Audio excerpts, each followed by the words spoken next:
Allô tout le monde, alors bienvenue au Jeudi avec Andrea Girard, consultante pédagogique. Je suis Andrea et c'est un plaisir de vous voir ici dans ce live ou même ceux qui vont l'écouter en rediffusion. Parce qu'en fait, il y avait quelques petits problèmes techniques depuis hier soir. Je n'arrivais pas à connecter ma plateforme de diffusion des lives avec mon groupe Facebook privé. Donc, pour ceux qui ont vu une annonce ce matin, j'avais mis une annonce en disant que ça ne fonctionnerait pas, mais maintenant, tout fonctionne. Tout a été réglé grâce au service à la clientèle et à une discussion en anglais qui a duré quand même 20 minutes et plusieurs essais techniques. Donc, ce matin, pour ceux qui voyaient des fois que je me déconnectais au niveau du live et que finalement on reconnectait le live, c'est dû à ces petits problèmes techniques. Donc aujourd'hui, je suis bien contente de vous voir pour le dernier live de la saison hiver-printemps 2022.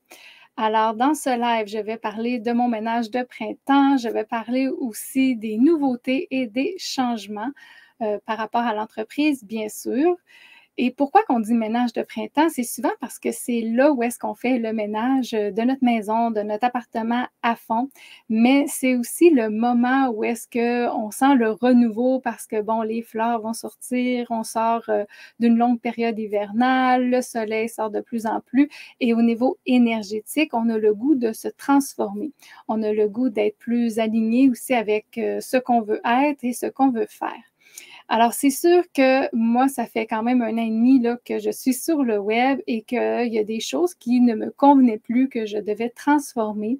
Alors, comme on commence dans n'importe quel emploi, projet, des fois, je dirais qu'on n'a pas toujours la valeur encore, on ne s'accorde pas autant de valeur qu'il faudrait parce qu'on débute et là, on se dit, ben bon, je commence, alors je devrais accepter tel partenariat parce que je fais juste débuter, c'est mieux que rien, etc.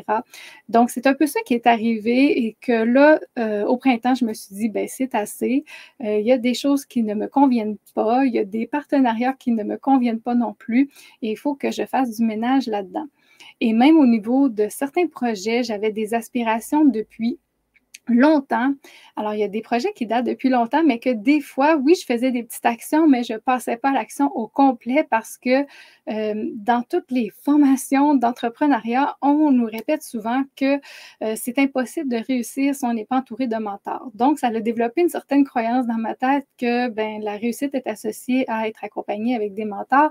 Et finalement, à un moment donné, je me suis dit, ben non, il faut se faire confiance à 100%, il faut aller à 100% dans nos projets, même si on est seul, ou peut-être justement mieux accompagné. Alors, c'est ça qui est arrivé un petit peu dans le ménage du printemps et aussi, même si oui, ça fait 1 an et demi que je suis sur le web, à un moment donné aussi, je me suis dit attention, faut faire attention aussi aux messages que même moi je m'envoie en disant que je débute parce qu'au niveau de l'éducation, ben, je débute pas. J'ai quand même 20 ans d'expertise. Ça fait 20 ans que je suis dans le domaine de l'éducation en commençant avec l'intervention en délinquance et ensuite enseignante au primaire. Donc ça aussi, c'est une valeur qu'il ne faut pas que je diminue. C'est une valeur qu'il faut que je tienne compte aussi. Alors, petite parenthèse pour que tu ne sois pas déçu pour ce live parce que j'avais mentionné que oui, j'ai fait du ménage dans mes relations professionnelles. Il n'y aura pas de noms qui vont être mentionnés ici parce que de un, c'est pas mon genre et de deux, c'est plus pour te montrer justement que parfois, on peut changer juste notre mindset, notre façon de penser et c'est ça qui va faire qu'on va attirer peut-être du positif parce qu'on a la capacité d'attirer autant du négatif que du positif et on a notre part de responsabilité dans les expériences que l'on vit.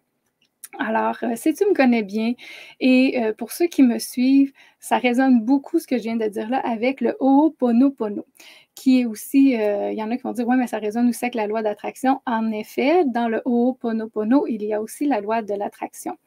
Et justement, il y en a beaucoup de Ho'opono que j'ai fait récemment pour nettoyer mes pensées, au point d'être capable d'arriver à rompre une relation d'amitié et professionnelle parce qu'à un moment donné, j'ai réalisé que cette relation-là, je pensais qu'elle m'aiderait beaucoup, qu'elle m'apporterait justement qu'elle m'apporterait pour réaliser, dans le fond, certains objectifs, mais finalement, j'ai réalisé que ça me nuisait plus qu'autre chose. Et ça, je suis sûre que c'est déjà arrivé à tout le monde à un moment donné ou à un autre qu'on a eu à prendre une décision en disant hey mon Dieu, est-ce que je vais aller jusque-là, arrêter cette relation-là amoureuse, cette relation-là d'amitié, ou même un emploi peut-être qu'on aimait beaucoup, mais à un moment donné, on se dit non, ça ne me convient pas du tout.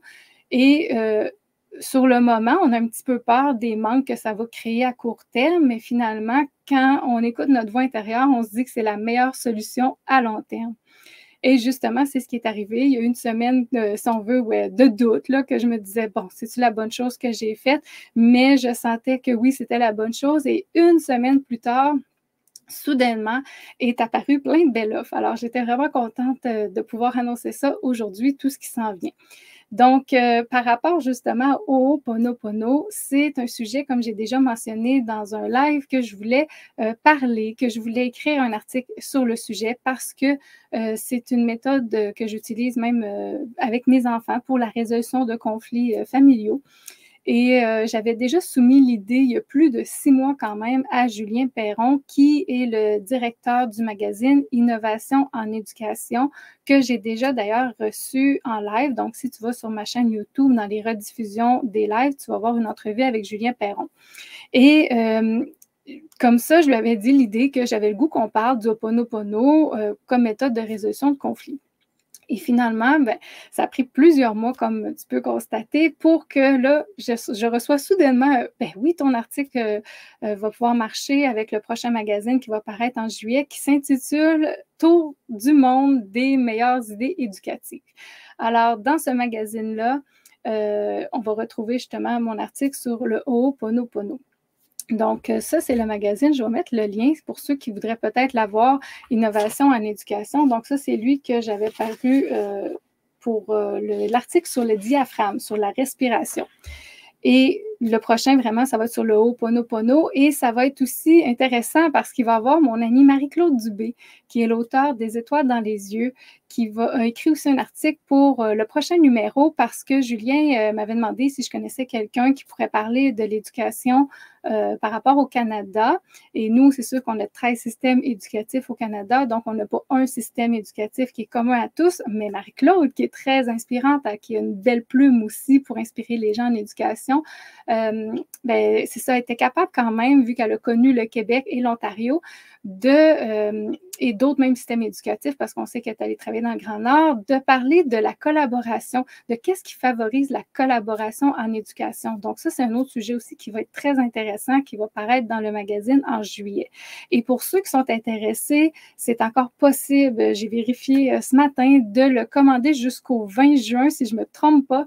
Alors, à cette adresse-là, on peut le commander et vous allez recevoir le numéro, justement, Tour du monde des meilleures idées éducatives, dans lequel il va y avoir l'article du Ho'oponopono et l'article de Marie-Claude sur qu'est-ce qui favorise la collaboration dans le monde de l'éducation et plusieurs autres articles aussi au niveau des idées éducatives. Alors, ça, c'est la première bonne nouvelle qui est arrivée. Et quelques jours plus tard, je vous avais déjà parlé, pour ceux qui me suivent, que dans le temps du Poisson d'avril, que j'avais écrit un album jeunesse et que là, j'étais en train d'écrire mon deuxième album jeunesse. Bon, ça reste comme ça parce que c'est quand même long, la procédure. J'avais soumis le manuscrit à une maison d'édition entre-temps. Et c'est vraiment une semaine après, comme j'ai dit, que j'avais fait mon ménage de printemps, que tout d'un coup, je reçois un courriel comme de quoi que c'est positif. La maison d'édition m'offre un contrat. Alors, c'est un super contrat que j'ai signé. Je suis bien contente avec la maison d'édition L'Apothéose. Alors, mon album jeunesse va paraître avec cette maison d'édition-là. Il va être au mode public, si on veut, pour la mi-septembre. Alors, dans la plupart des librairies au Québec. Et sur mon site web, vous allez retrouver mon album jeunesse. Cet album jeunesse-là, il est super important parce que c'est un projet qui date déjà en 2010-2011. Je m'étais dit, il faut vraiment que j'écrive un album pour une raison que je vais vous dévoiler dans quelques instants. Et pour une autre chose aussi, parce que je voulais que n'importe qui prend un livre, des fois, avec son enfant, qui aurait le goût d'aller plus loin que lire le livre, donc de questionner l'enfant. Mais des fois, on ne sait pas trop quelles questions poser.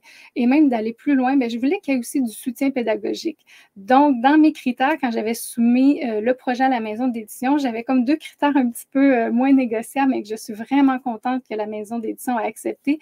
Je voulais qu'on retrouve à la fin une section pédagogique dans laquelle il y a des questions écrites où est-ce que l'enfant peut se poser ces questions-là ou le parent peut poser les questions à l'enfant pour vérifier la compréhension de lecture. Et une autre section qui peut amener aussi une situation d'écriture parce qu'on sait actuellement c'est quand même difficile et de plus en plus, ça avait commencé quand même il y a quelques années, que c'était de plus en plus difficile de motiver les enfants à écrire.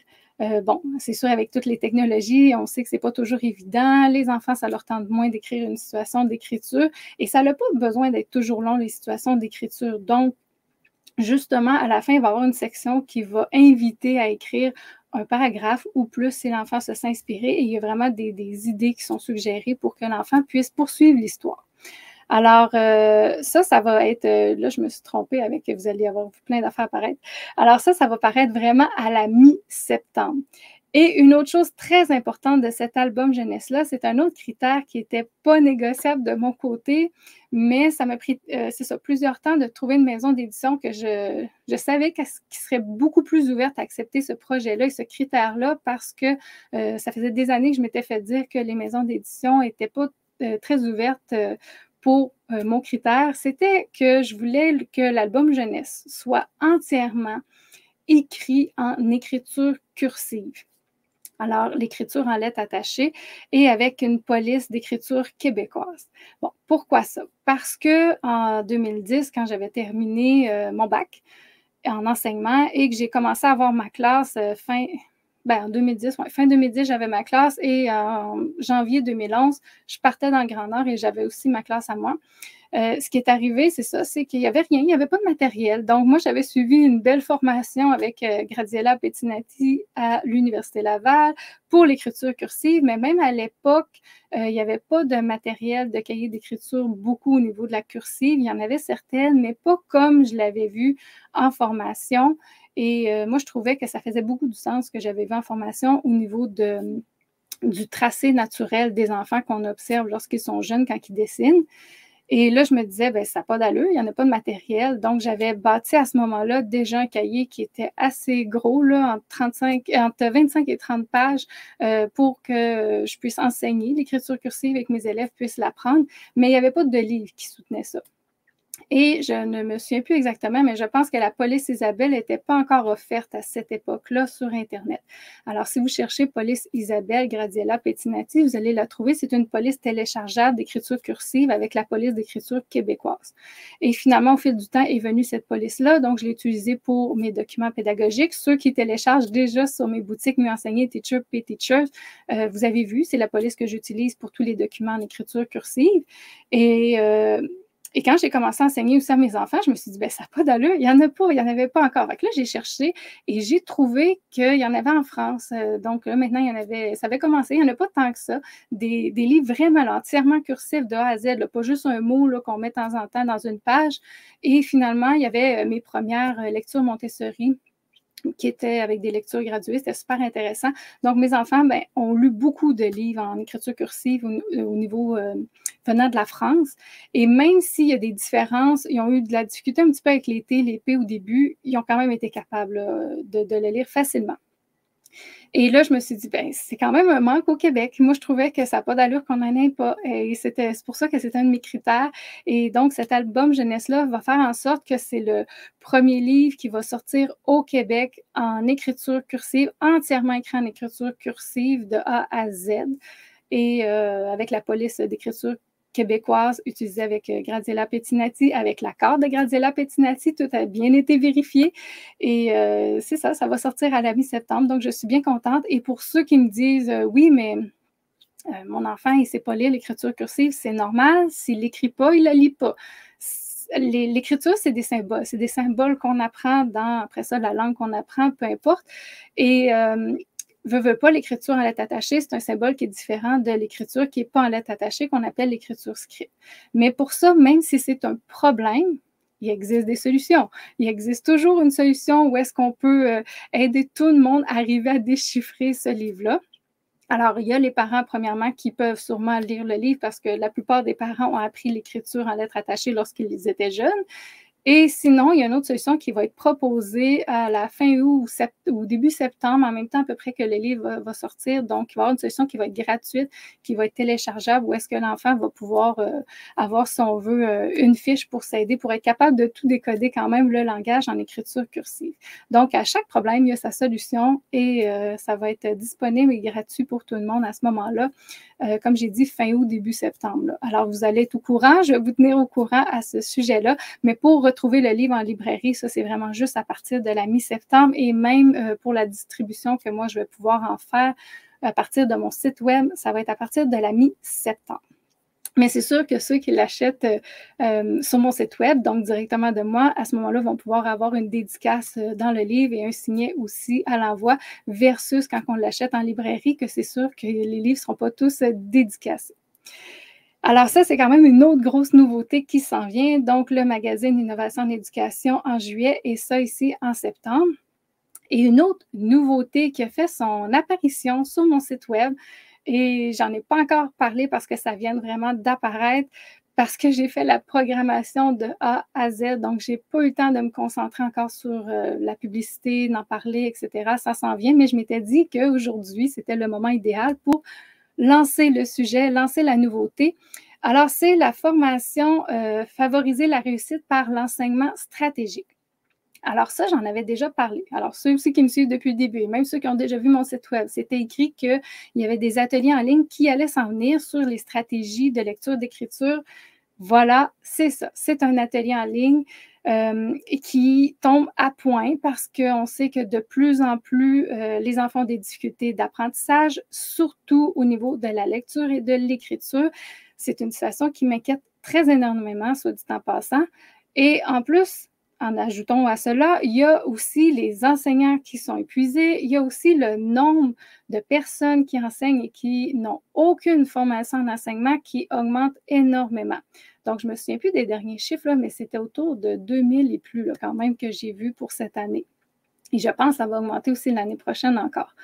Donc, c'est sûr que, et cette situation-là est autant au Québec, pas juste au Québec, là, en France aussi, hein, c'est la même chose, même ils ont proposé récemment, je ne sais pas si vous avez entendu parler de ça, que on pouvait aller se présenter n'importe qui, n'importe quel parent, même les parents qui se sont fait refuser l'autorisation d'enseigner à leur enfant à la maison, pouvaient aller se présenter à un endroit et en une demi-heure, on pouvait devenir enseignant.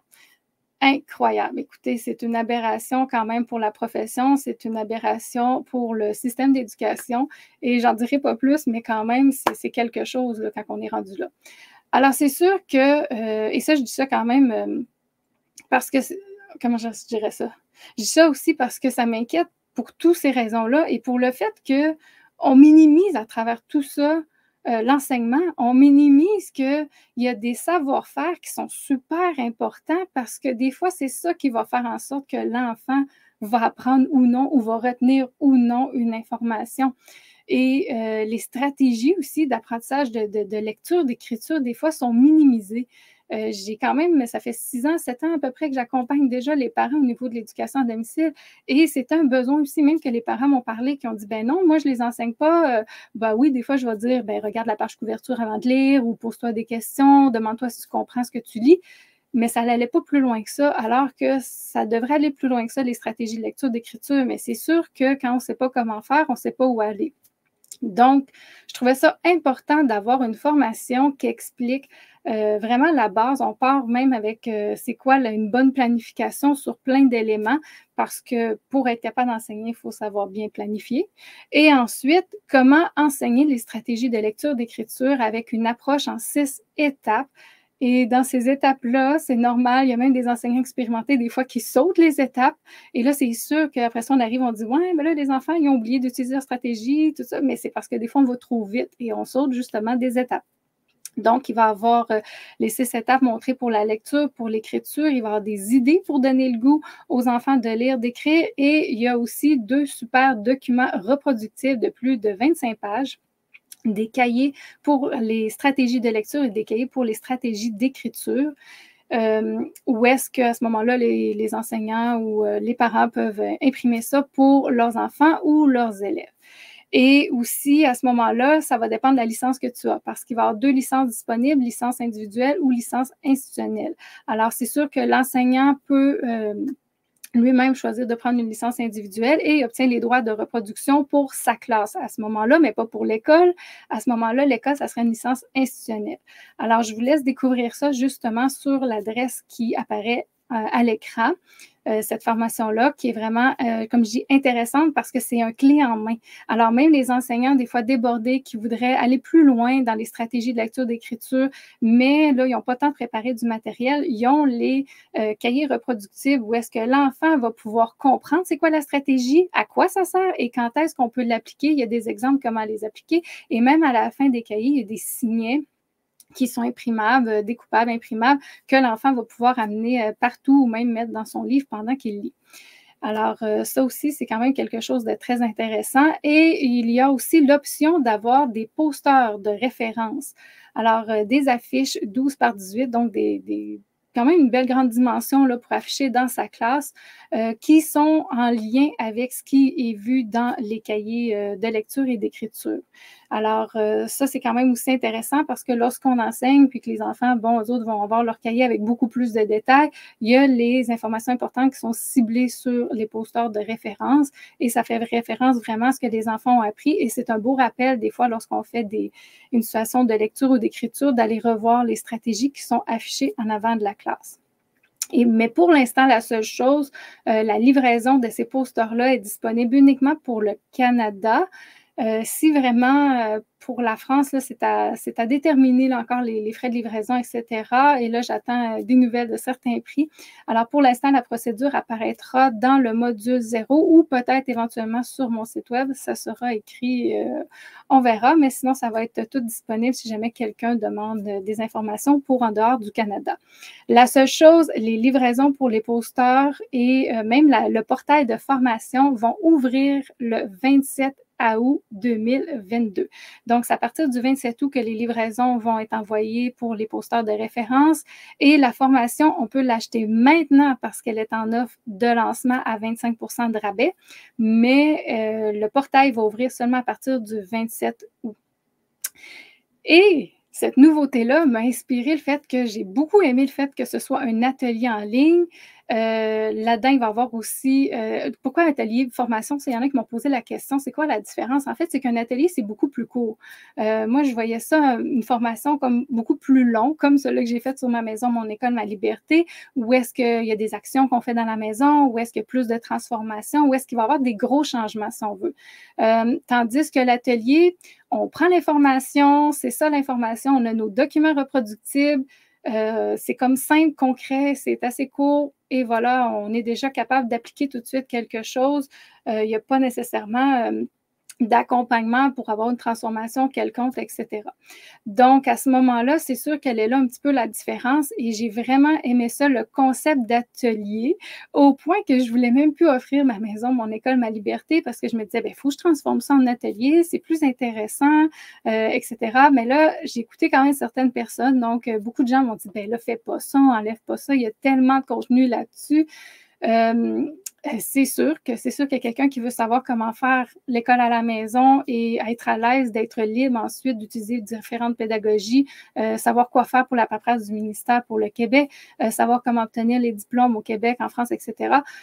C'est sûr que c'est intéressant pour ça. Mais ce que j'ai décidé de faire, c'est de réduire l'accès, au lieu que l'accès soit à vie, c'est un accès de 12 mois et ça permet de réduire le prix aussi. Et il n'y a plus les formations, les formules accompagnées qui sont offertes, seulement la formule individuelle. Donc, c'est plus sous forme d'auto-formation, un peu comme les ateliers en ligne. Mais à ce moment-là, pour l'instant, ça ne change rien pour ceux qui ont déjà acheté la formation. L'accès reste quand même pour vous autres. Mais c'est sûr que pour l'instant, c'est cette formation-là qui est encore là, mais ça se peut que ça transforme parce que ça fait partie des changements. Ça, c'est un des gros changements qu'il y a eu et qui va peut-être éventuellement avoir aussi parce que j'aimerais ça je trouvais ça intéressant, le concept d'offrir des petits ateliers en ligne parce que quand même, l'atelier favorisé, la réussite par l'enseignement stratégique est offerte à moins de 100 $, ce qui est super intéressant aussi comme investissement. Comme je dis, parce qu'on obtient en plus des super cahiers reproductibles, puis on obtient toute l'information pour enseigner les stratégies de lecture, d'écriture à moins de 100 $. Donc, c'est quand même intéressant aussi comme offre pour le prix. Alors, c'est quand même quelque chose pour l'autre formation qui est toujours offerte d'ailleurs sur l'autre adresse aussi pour ma maison, mon école, ma liberté, mais comme j'ai dit, qui s'est transformé et qui va peut-être se transformer aussi parce qu'il va y avoir un autre atelier en ligne qui va sortir. Je ne sais pas quand, d'ici l'année prochaine, sur vraiment au niveau de l'éducation. Et là, ça va être à voir justement qu'est-ce qui est pris par rapport à ces informations-là dans l'atelier. Ça va être à voir. Alors, en gros, ce qui s'en vient pour juillet, c'est l'article du Ho'oponopono dans le magazine Innovation en éducation. C'est aussi à la mi-septembre, comme j'ai dit, l'album jeunesse, qui est un album unique au Québec. Et ça n'a pas été fait pour que ce soit unique au Québec. Ça a vraiment été fait pour répondre à un besoin pédagogique. Ça, c'est très, très important. Alors, moi, je suis vraiment contente qu'on réponde enfin à ce besoin-là. Et s'il y en a d'autres qui suivent le bal, ben c'est correct. Et aussi, ce qui va s'en venir, c'est ça. Il y a la formation favoriser la réussite par l'enseignement stratégique qui est déjà disponible, qui est en offre de lancement, mais que l'ouverture officielle va être le 27 août. Et il va y avoir, il y a ma maison, mon école, ma liberté qui s'est transformée. Alors, c'est un gros ménage de printemps quand même qui s'est fait, qui s'en vient, parce que c'est sûr, comme je dis, en plus, l'atelier était vraiment programmé de A à Z par moi finalement et non par ma programmeuse qui m'avait programmé l'autre formation. Donc, ça a été un très, très gros printemps, mais je suis heureuse de vous offrir ça enfin et que ça réponde, comme j'ai dit, à un gros besoin qu'il y a quand même présentement dans l'éducation pour essayer d'aider les enfants, je dirais, à favoriser, c'est ça, la réussite, d'où le titre, à favoriser la réussite vraiment au niveau de la lecture et de l'écriture. Parce que c'est une compétence qui est partout, qui est transversale, qui est partout. On va devoir lire toute notre vie, on va devoir écrire toute notre vie, même si on n'écrit pas des situations d'écriture, on a besoin d'être capable de remplir certains documents.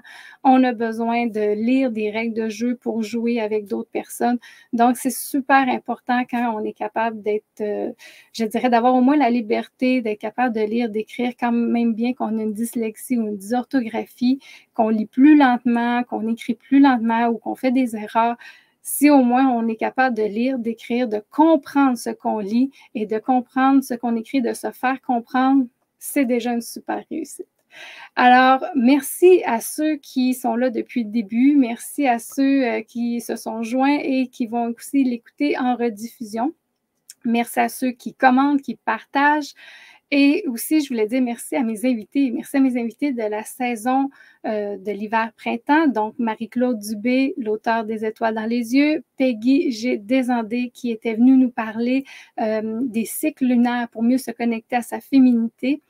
Il y avait aussi Locana sans regret qui est venu parler des gestes qu'on peut faire pour gérer le stress. Et il y avait une parenthèse qui avait été faite aussi sur les gestes par rapport aux examens, parce qu'on est en période d'examen du ministère. Alors, qu'est-ce que les enfants pouvaient faire comme gestes pour gérer leur stress au niveau des examens du ministère? On en avait parlé aussi.